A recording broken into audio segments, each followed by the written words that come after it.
उत्तरायण पर्व जीवन में सम्यक क्रांति का संदेश देता है। मकर संक्रांति। उत्तरायण को सूर्य मकर राशि में प्रवेश करते हैं, इसीलिए इसे मकर संक्रांति कहते हैं। यह देवताओं का प्रभात काल है।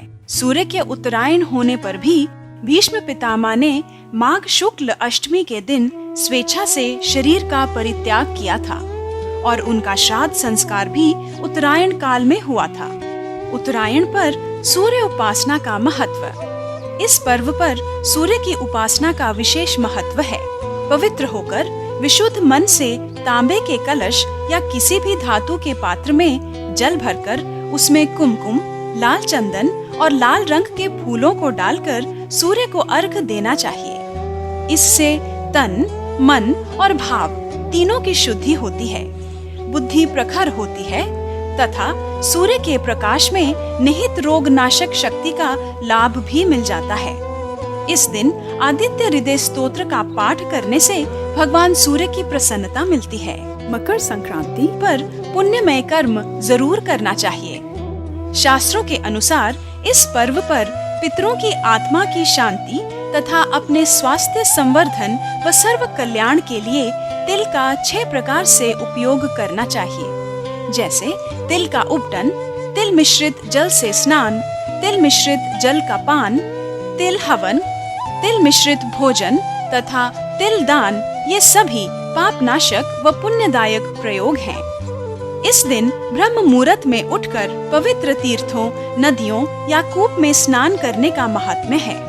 यदि संभव न हो तो घर पर ही पानी में गंगा जल मिलाकर या गंगा जी का स्मरण करते हुए स्नान करने से भी पुण्य लाभ होता है।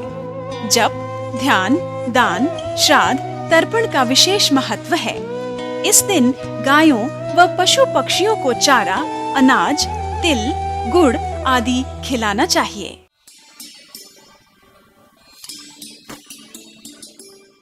सूर्य उपासना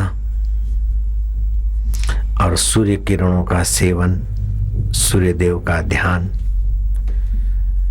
अगर सूर्य देव का भ्रू मध्य में ध्यान करते तो बुद्धि विलक्षण लक्षणों से संपन्न होती है। जहां भी विद्यार्थी सुन रहे हैं अथवा उनके हितैषी सुन रहे हैं, उनके माता पिता या सगे संबंधियां, प्रोफेसर या शिक्षक, हेडमास्टर जो भी सुन रहे हैं देश विदेश में, वे बच्चों का परम हित साधने के लिए सूर्य उपासना की थोड़ी सी पद्धति जान लें। आज के दिन तो सूर्य देव का ये मंत्र जप करना बहुत हितकारी रहेगा और दिन भी करें तो अच्छा है। सूर्य देव का मूल मंत्र में उच्चारण करता हूं, आप जीभ तालू में लगा देना। अश्रद्धालु को अथवा नास्तिक को, विधर्मी को ये मंत्र नहीं फले। ये तो भारतीय संस्कृति के सपूतों के लिए है, बीज मंत्र है सूर्य देव का। बुद्धि बढ़ाना हो बच्चों की तो इस मंत्र की महिमा पहले सुनाओ, फिर बच्चों की भूख जगाओ, बाद में उनको बताओ। नहा धो के बाएं कान में, दाएं कान में उंगली डाले, बाएं कान से सुनाओ। मंत्र है ओम। ह के नीचे रेफ और ऊपर बिंदी और मात्रा। ह्राम ह्रीम ओम ह्राम ह्रीम सह सूर्याय नमः। ओम ह्राम ह्रीम सह सूर्याय नमः। ओम ह्राम ह्रीम सह सूर्याय नमः।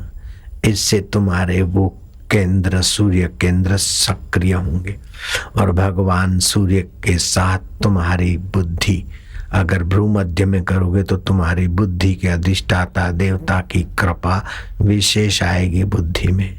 अगर नाभि में सूर्य देव का ध्यान करोगे तो आरोग्य केंद्र सक्षम रहेगा। आप बिना दवाइयों के निरोग रहोगे, जैसे बापू और बापू के बापू लीलाशाह भगवान रहते थे।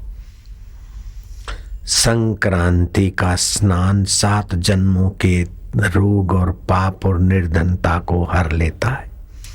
जो उत्तरायण के दिन ध्यान स्नान नहीं कर पाता वो 7 जन्म तक रोगी और दरिद्र रहता है, ऐसा पुराणों में कहा गया है।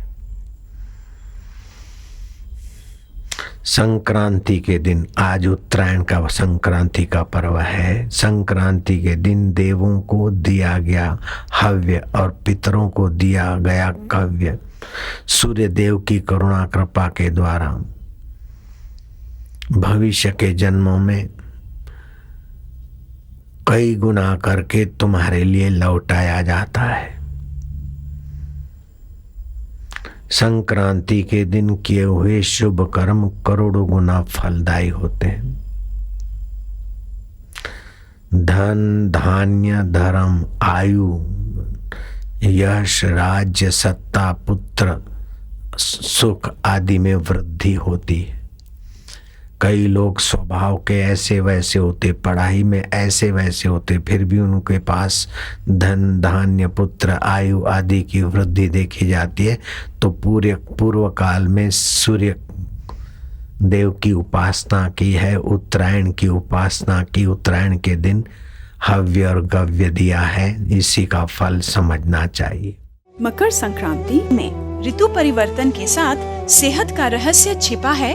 उत्तरायण पर तिल गुड़, खिचड़ी, मूंगफली आदि पौष्टिक पदार्थ खाए तथा खिलाए जाते हैं, जो कि ऋतु अनुकूल होने से शरीर को रिष्ट पुष्ट करते हैं। इन दिनों दोपहर के भोजन के बाद तिल का एक लड्डू खूब चबा चबा कर खाने से याद शक्ति में खूब वृद्धि होती है। इस प्रकार शरीर के संतुलन को बनाए रखने तथा बुद्धि को तेजस्वी बनाने का रहस्य इस पर्व में छिपा हुआ है। आध्यात्मिक क्रांति का पर्व है मकर संक्रांति। आध्यात्मिक क्रांति के प्रणेता पूज्य बापूजी कहते हैं, हे मानव, तू आज संकल्प कर कि अपने जीवन में सम्यक क्रांति संक्रांति लाऊंगा। अपनी तुच्छ गंदी आदतों को कुचल दूंगा और दिव्य गुण लाऊंगा। प्रतिदिन नींद में से उठते समय चिंतन करो, सारे सद्गुणों की खान मेरा आत्मा परमात्मा दिव्य है।